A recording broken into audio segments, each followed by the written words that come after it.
Yo, what's up, everybody? It is Wednesday, March 1st. March 1st today, Wednesday. I didn't have a chance to make a video yesterday, so I want to do this quick update, and I'll probably do another video later today. So, market performance has been somewhat frustrating, and you have to understand that we're still in this environment where monetary policy and rate fears are driving investor behavior. Okay? And like I've been trying to point out, you got to separate yourself from the irrationality, the emotional reaction, and the lack of understanding of what is going on. Let me just mention something as a clarification or just throw in a fact. What we are seeing here in February in terms of the fiscal flows, and remember, the flows I'm talking about now, the leading spending flows, that is the core derivative, the number one derivative, the first derivative. That's the money that flows into the economy with which we use to pay back, some taxes. We're running at a 10-day average of 35 billion a day. I mean, you're talking about a 700 billion, that equates to a 700 billion monthly flow. That is huge. But let me just say that we normally get a bubble or a pop in February because tax refunds are going out and stuff like that. But that is a huge, huge figure. At the same time, every day there's some kind of rate fear, and it's a rate fear that is either triggered by some strong economic number, which again, over the past, I've always said to you, like, you don't fade economic strength. The stock market does not lead the economy. It's vice versa. If the economy is growing, if it is in an expansion mode, that means higher consumption, higher investment, higher corporate profits. And corporate profits will mean that stock prices will rise. And indeed, what I've been showing you, and graphically, by the way, is that since last October, which was the culmination of the fiscal contraction of 2022. Remember, 2022 was a historic fiscal contraction, which the White House and the media bragged about, but it was literally 2 trillion taken away from the financial balances of the economy, and not put back, by the way, taken away permanently down a black hole. It was gone. The thing that's happening here, and it's easy for me to say, I could sit here and say, oh, look, don't get emotional over this. Don't let it affect you. Yeah, it's hard. We don't like to see the market going down every single day or giving up rallies, and that's what's been happening, and it's frustrating. But that's an emotion, okay? And an emotion is something that you either accept or you get attached to, and if you do, then it will affect your behavior. It will affect, at the very least, how you envision or handle the situation. There's reality. The reality is that we're getting that massive monthly flow coming in. There's also the reality of the tax drains coming up in March and April, which I've been warning you about that since, I don't know, going back to January, maybe going back to December.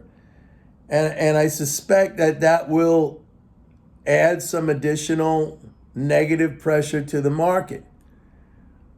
But I keep coming back to the fact that as long as those leading flows stay at these high levels, and as long as we're talking about, look, the deficit right now, and we still have like 5-6 months left in the fiscal year, it's almost 800 billion already. That's 800 billion added to the financial balances of the economy. All right. So we're starting to recover that 2 trillion that was taken away last year, but we're not going to recover it as quickly, at least not right now, as it was taken away. The good news is that these interest income transfers just continue to increase, week after week, month after month, in a significant way. So, I mean, it's hard when I say it's hard and it's tough and it eats your guts up, and it's frustrating when every day you see, the market's up, and you have some optimism that the rally will continue, and then it goes down because somebody says a comment. First of all, that's what they think their job is right now. They think their job is to either talk the market down or to somehow put us in a recession, put people out of work in order to, cure an inflation, which basically is not being allowed to drop precisely because of the policy actions they are implementing right now, which it means the rate hikes. The rate hikes, as I've said a million times, if you raise the cost of interest, the cost of credit is reflected in the cost of all goods and services. So if you raise interest rates as a remedy to fighting inflation, basically all you're doing is raising the general price level. There are a lot of things right now that point to the fact that inflation is starting to come down. Look at natural gas prices. Oil prices have come down. Gasoline prices have come down. Lots of things. Used car prices have come down. A lot of things have come down. Still, some things are sticky. We're still having problems with supply chain issues, although it's not like what it was during COVID. And of course, we have these insane sanctions, which is, something that's basically blowing up a global order of commerce that has existed like for the last 40 years. So yeah, that's destabilizing. So is the fact that we have a war that could morph into World War III at any time. I don't talk about that too much because if that happens, then all of this stuff is moot. It means nothing, okay? It just means pure survival if we're lucky. And most of us are not going to be lucky, because if we live anywhere in like the northern hemisphere and this thing really gets going, I don't even want to talk about that, okay? I want to talk again about like attaching feelings. Look, feelings are what they are. They're feelings. Okay? They're not you. You have a choice of how you can react to these things. You could say, oh my God, this is terrible. This is horrible.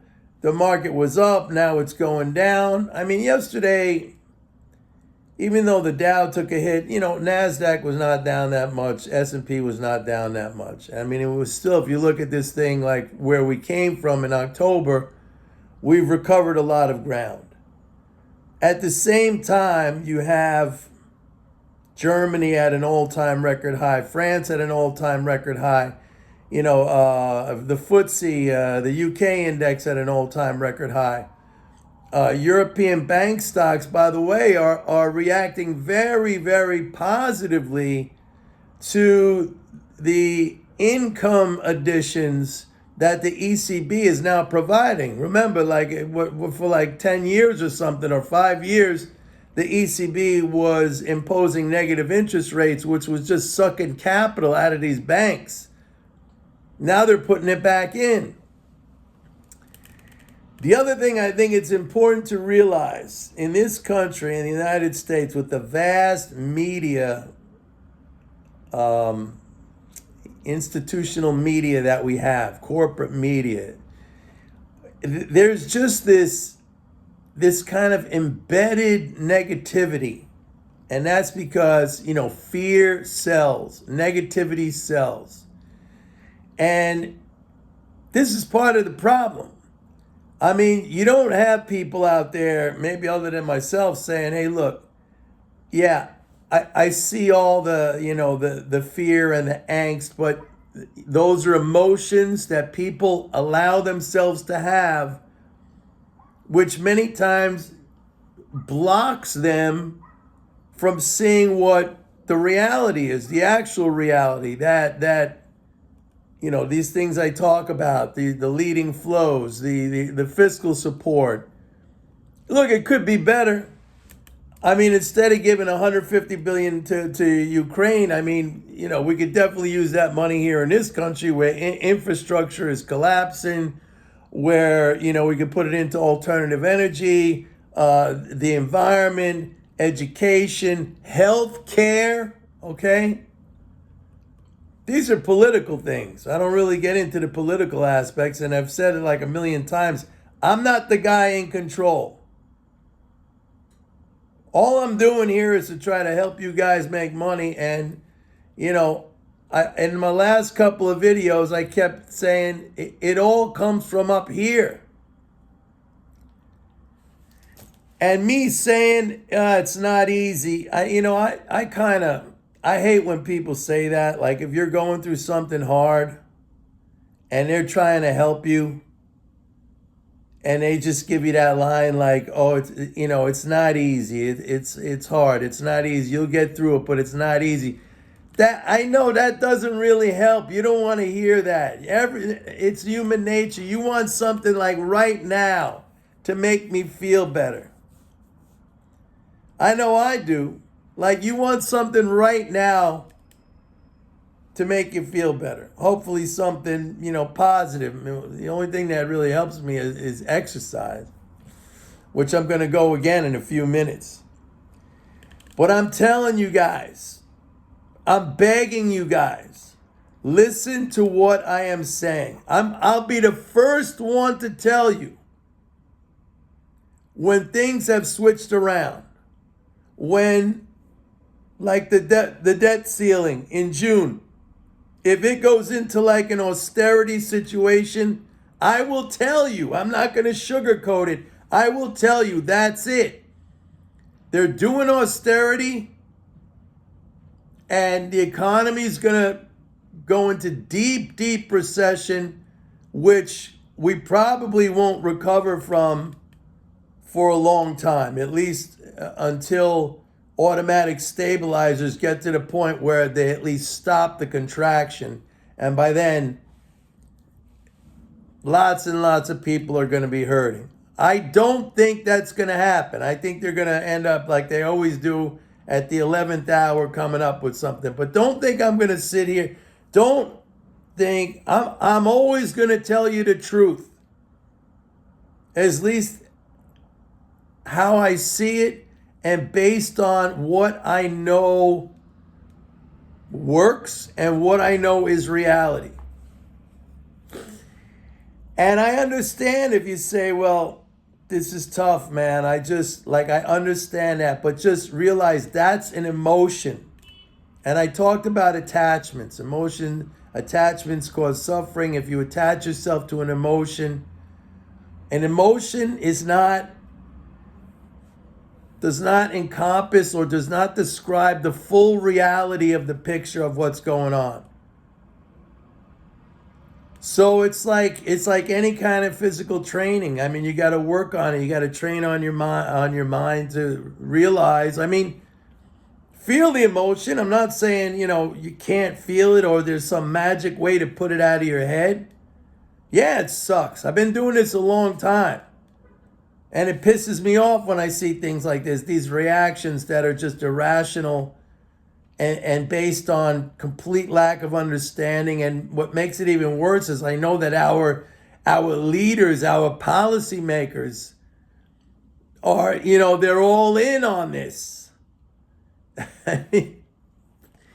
They're all in on this, and they're doing the exact thing which exacerbates the situation that they want to try to control. And that's really, really frustrating. But again, we can't control the things we can't control. And I can't control Powell's behavior. As much as I make, Twitter comments or videos or anything else, I'm a nobody. Like, I cannot control that. But I can try to control my reactions and try to see the bigger picture. And so that's the message I wanted to bring to you today. And I'll see you guys a little bit later. I'm going to the gym. Bye.